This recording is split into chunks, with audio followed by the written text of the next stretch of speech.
ocurrido y cómo ves el paso de esta iniciativa por el Senado provincial. Ya, primero muy contento, es una iniciativa que si bien fue presentada por el diputado Claudio Díaz, era un anhelo de los trabajadores de prensa y el que lo habíamos visto con buenos ojos reproducirse en algunas otras provincias y nos parecía que en esta provincia también tenía que prender la adhesión a esa ley.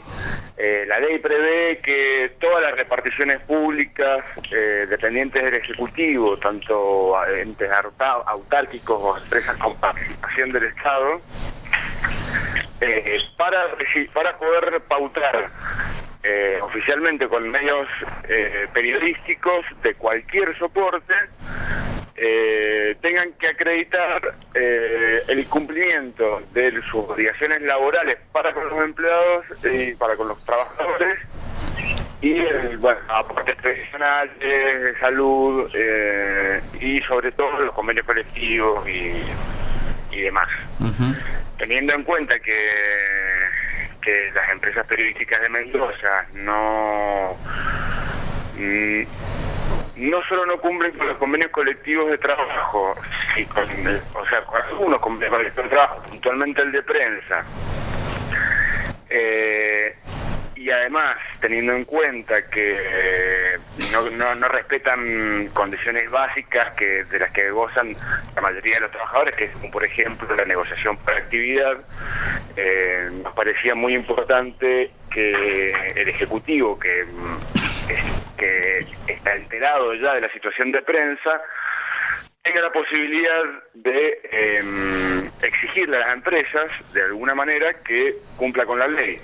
Y esta era una herramienta muy importante, debido a la ley nacional del Estatuto del Petista, que si bien es una ley nueva, una ley que data del 46, y que si bien no hace falta adherir para que sea implementado este mecanismo, como te decía, en varias provincias se ha empezado a implementar para poder clarificar y regular esta situación que por ahí no estaba del todo clara al respecto, ¿no? Uh-huh. Parece una contradicción, digo, que aquellos medios de comunicación que todo el tiempo están informando sobre los reclamos de otros sectores, ¿sí? Me refiero al sector público, a reclamos de sectores privados, digamos, se informa sobre paritaria, sobre paro, sobre, etcétera, etcétera, no cumplan hacia el interior de sus propias empresas con lo que marca la ley con respecto al régimen de trabajo de los periodistas.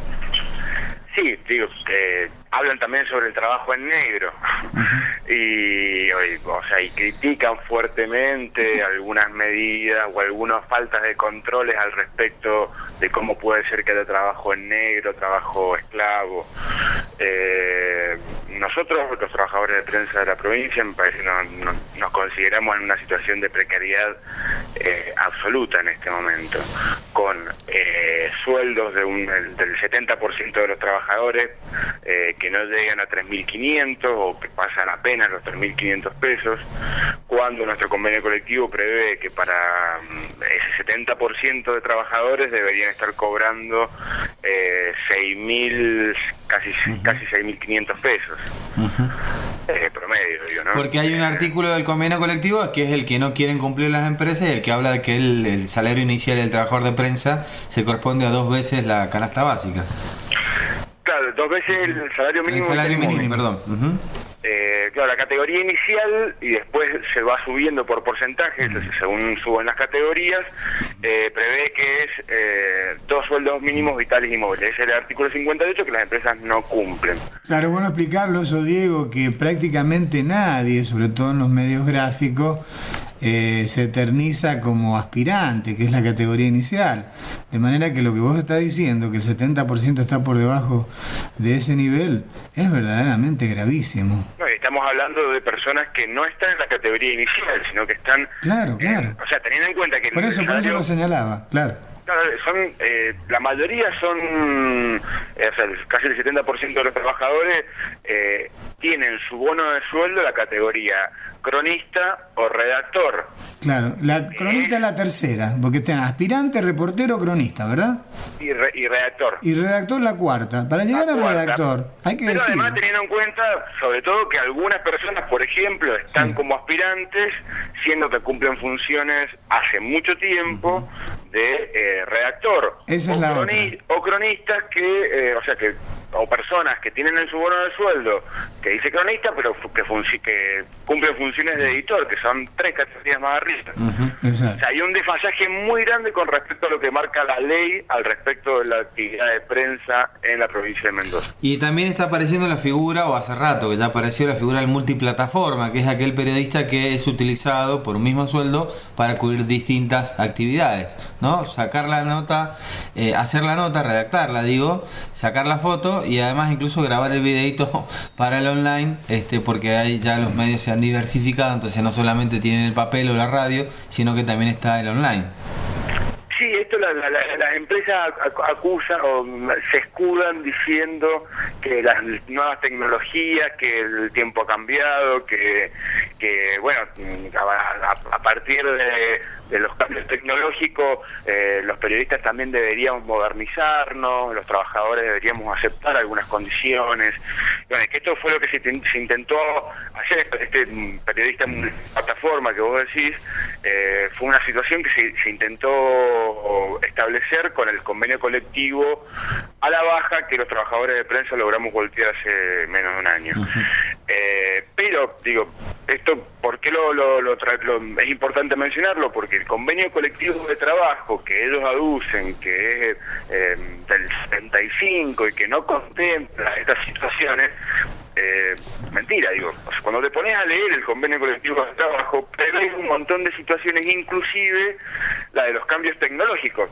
Y puntualmente teniendo en cuenta los cambios tecnológicos, sino teniendo en cuenta que una persona que cumple una función y que por determinado tiempo cumple otra función, prevé los mecanismos para pagarle. O sea, por ejemplo, un periodista, si nos pusiéramos a respetar el convenio colectivo de trabajo, digo, un periodista que por momentos cumple otra función, como por ejemplo filmar o editar o alguna otra situación, o por ejemplo si él es redactor y tiene que editar 2 días a la semana, editar quiere decir, corregime si me equivoco, yo no soy un conocedor de la edición, pero digo, es agarrar en tus manos la nota que viene que pasó por el cronista y por el redactor, y darle un tratamiento para que quede plasmado en el periódico o en la radio o en la situación de edición, justamente, ¿no? Si vos desempeñás durante un tiempo determinado otra función que no es la que dice tu bono de sueldo, ni es la que vos acordaste con tus empleados, con tus empleadores, el convenio colectivo de trabajo prevé mecanismos para solucionar esta situación. Dice directamente, bueno, durante todos los días el trabajo, bueno, otra función se paga como la otra función. Estas cosas tampoco las cumple las empresas, digo. Hay un montón de otras situaciones que también están en el convenio colectivo de trabajo que no las cumplen. Muy bien, Diego. Bueno, seguiremos con el tema, te agradecemos estos minutos y esperemos que el proyecto también tenga sanción en el Senado. A mí en lo personal, te digo, honestamente me llama la atención de que no hayan presionado. Sanamente me llama la atención porque si los diputados lo aprobaron por unanimidad, quiere decir que si las hubo esas presiones, no han surtido su efecto.